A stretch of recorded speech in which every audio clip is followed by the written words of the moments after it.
Assalamualaikum warahmatullahi wabarakatuh. Hai semuanya, kenalin, nama aku Sekar Rami Akila, biasa dipanggil Sekar. Aku dari kelas 10 MIPA 2 SMA Islam Hidayatullah Semarang. Kali ini aku bakal jelasin ke kalian tentang manfaat biologi bagi kehidupan manusia.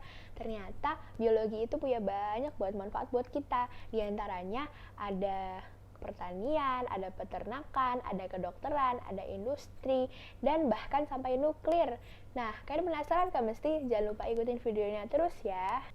Yang pertama, ada pertanian. Biologi sangat bermanfaat di bidang pertanian karena dapat menghasilkan bibit unggul. Nah, bibit unggul ini nantinya akan dibudidayakan dan diproduksi. Nah, yang kedua ada peternakan. Biologi di bidang peternakan digunakan untuk menghasilkan bibit unggul dengan cara hibridasi hewan ternak. Nah, mesti kalian bingung kan, hibridasi hewan ternak itu apa ya? Sekarang aku jelasin ya. Hibridasi itu adalah suatu teknik yang digunakan untuk menghasilkan organisme baru yang unggul. Nah, cara untuk menghasilkan organisme ini adalah dengan cara mengawinkan dua organisme yang berbeda varietas. Nah, organisme tersebut akan menghasilkan sifat-sifat yang unggul loh. Hibridasi ini juga bisa dilakukan pada tumbuhan. Ketiga, ada perikanan. Manfaat biologi di bidang ini adalah untuk melestarikan sumber daya laut. Nah, dalam hal ini ekologi dibutuhkan untuk menemukan tempat pembudidayaan yang tepat dan baik. Nah, kalian tahu nggak sih, sebagian besar protein hewani yang kita konsumsi berasal dari ikan. Hayo, siapa nih yang nggak suka makan ikan? Nah, yang keempat ada ilmu kedokteran. Kalian pernah nggak dengar kata transplantasi? Nah, ilmu kedokteran di bidang biologi ini adalah untuk mentransplantasi organ manusia loh. Tujuannya adalah untuk mengganti organ yang rusak dengan organ yang masih berfungsi dengan baik.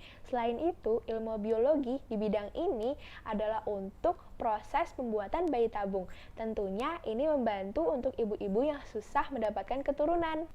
Nah, yang kelima ada ilmu kesehatan. Ternyata biologi di ilmu kesehatan ada banyak banget. Contohnya, ada ilmu anatomi yang mempelajari tentang struktur tubuh kita, ilmu fisiologi yang mempelajari tentang bentuk dan fungsi tubuh kita, ilmu histologi yang mempelajari tentang jaringan tubuh kita, dan masih banyak lagi. Semua itu bermanfaat untuk menjaga kesehatan tubuh kita loh. Keenam, ada farmasi nih. Nah, bagaikan kamu yang butuh aku, kedokteran juga butuh farmasi. Ilmu biologi di bidang ini berguna untuk pembuatan obat, pembuatan vaksin, pembuatan antibiotik yang berguna untuk meningkatkan kesehatan masyarakat. Ketujuh, ada lingkungan. Ilmu biologi di bidang ini adalah untuk mengingatkan kita agar menjaga lingkungan. Jangan sampai ada banyak sampah yang berkeliaran dan akan mengganggu habitat yang ada di sekelilingnya. 8. Ada energi. Biologi di bidang ini adalah untuk mencari energi alternatif. Contohnya seperti biogas dan biodiesel. Kalian tahu nggak biogas dan biodiesel itu apa? Ya, benar. Biogas itu adalah energi yang dihasilkan dari kotoran hewan ternak dan menghasilkan gas alami. Sedangkan biodiesel itu dihasilkan dari tanaman seperti pohon jarak dan pohon singkong dan menghasilkan alkohol atau etanol. Nah, dua ini sedang banyak dikembangkan karena memiliki bahan yang ramah lingkungan dan bisa sebagai pengganti bahan bakar fosil. 9. Ada bioteknologi. Nah, biologi di bidang ini adalah untuk membantu rekayasa genetika dan kultur jaringan. Rekayasa genetika akan dilakukan dengan cara memodifikasi suatu gen atau manipulasi suatu gen agar mendapatkan organisasi yang baru yang lebih unggul dari sebelumnya. Sedangkan kultur jaringan adalah proses pemisahan bagian dari suatu tanaman ke tempat yang bebas penyakit agar mereka bisa tumbuh dan berkembang biak dengan baik dan menghasilkan bibit yang unggul. 10. Ada industri. Nah, biologi di bidang ini kebanyakan banyak di bagian makanan dan obat. Nah, untuk di bagian makanan, biologi berperan untuk mengambil bakteri baik dan menghasilkan makanan fermentasi. Contohnya seperti roti, yogurt, nata de coco, dan masih banyak lagi.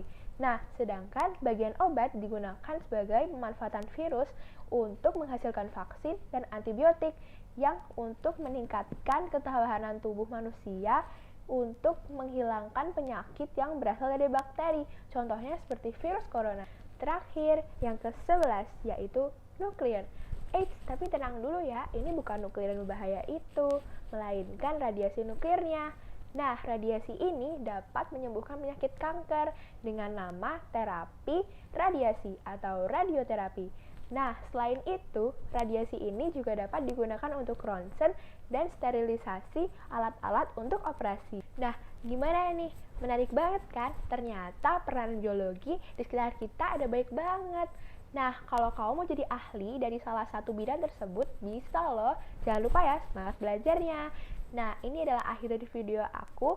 Jika ada salah kata, mohon dimaafkan. Wassalamualaikum warahmatullahi wabarakatuh. Dadah!